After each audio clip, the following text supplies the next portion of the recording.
I loved Blake Coleman's game last night. And it's easy to say, well, that's just him. But how much does that rub off on the rest of the guys when he plays like that? Yeah, a lot. I mean, even in Nashville, a night where I thought we were not very good, Blake was. And I feel like his all-round game is where it normally is, but I feel like he's got another gear right now, if that makes any sense. He looks faster to me. He's been very hungry, and I think he's taken it personally that, we need people to lead by example. And I think over the last little while, Blake's done an unreal job at that. Ryan, I know you were asked last night about Raz, and you've been asked about him throughout this year. I just look at the fact that the spotlight was on him going into this year. How would he play? How would he treat his future? All that stuff. What impresses you most about the way he's kind of navigated it? I don't know. Maybe it's he knows he's at the end of his contract, and there's going to be a lot of noise about him. I think probably the most impressive thing is his ability to kind of not let it come into the dressing room, not let it impact him in a positive way, in a negative way, whatever. He's come to the rink every day and he's done his job, and you do appreciate that about him. Mm-hmm. Your PK is, we talked about it briefly last night. Is it similar to a power play where it finds momentum and that seems to carry over, even though there's a couple days between games or whatever it is? Yep, I think they have a really good understanding now of how we want to kill. Trent's done a really good job of breaking it down over the last little while for him. Like, it still gives up chances that we don't want it to give up, but I feel like it's much more aggressive in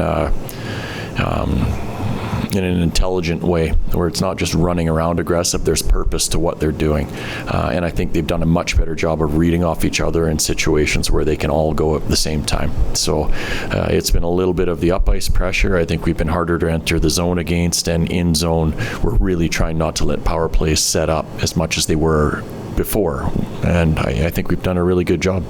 With Rasmus, like last year, there were stretches where him and Kevin Ball as a partnership were really, really good. Yeah. Has their partnership evolved this year? I think it's kind of picked up off of last year for those two guys. When Kevin got hurt last year, I felt like Raz's game struggled a little bit when he wasn't there, because you get used to playing with the same guy and really understanding his tendencies, and you don't often have to communicate verbally with your partner when you've been together for so long. You just know where that guy is going to be. I think this year maybe they have taken another step as a pair.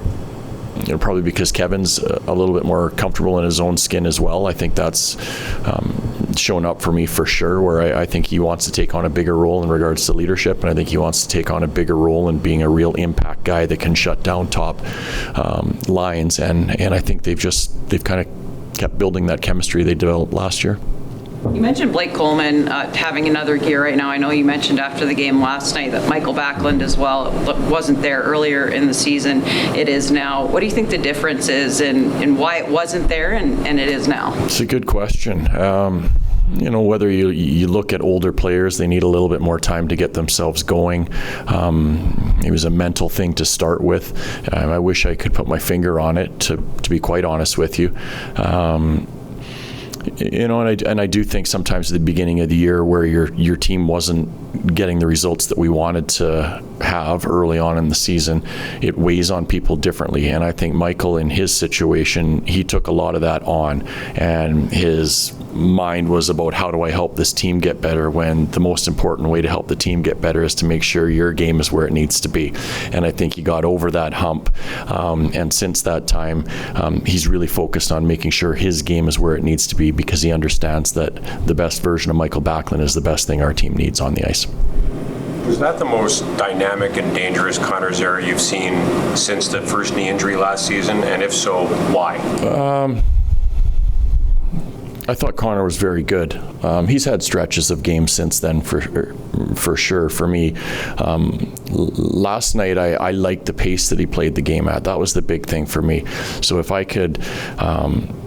sometimes you want players to watch their games after the fact without a coach beside them, and if I could try to cement one in his head as to the game that you're capable of playing every night, that would be an example of it. So sometimes when players go through tougher times, you always want to remind them of a night where they had a really good night and go back and look and figure out why you had such a good night. Well, that's a game that I want Connor to remember, because he had good pace to his game. I thought he was very strong on the puck, and whether he scored or not last night, he had an excellent game, and that's what we want to keep seeing from him.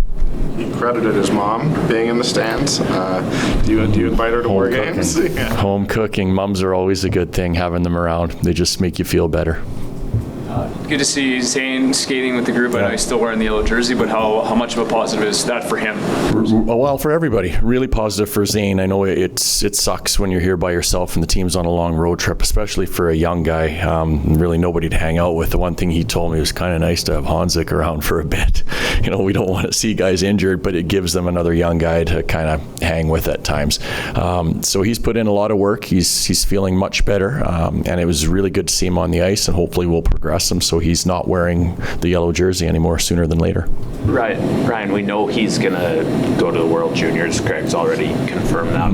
When you look at the way his rookie season has gone so far and what that opportunity might mean for him, what do you see it potentially doing? This is it should be a confidence builder for him. So now you're going into a pressure-packed tournament where the games are unreal. The intensity that these games get played at, the crowds that are involved, there's a lot of pressure. It's very similar to what a young player faces at the NHL level. The difference being you're playing against peers that are your age. You're physically able to handle the guys that you're going to be playing against. So I think it gives him an opportunity to go and be the best version of himself to help the team win a gold medal. And I think when he does that, it gives him the opportunity to come back feeling really good about where his game is at.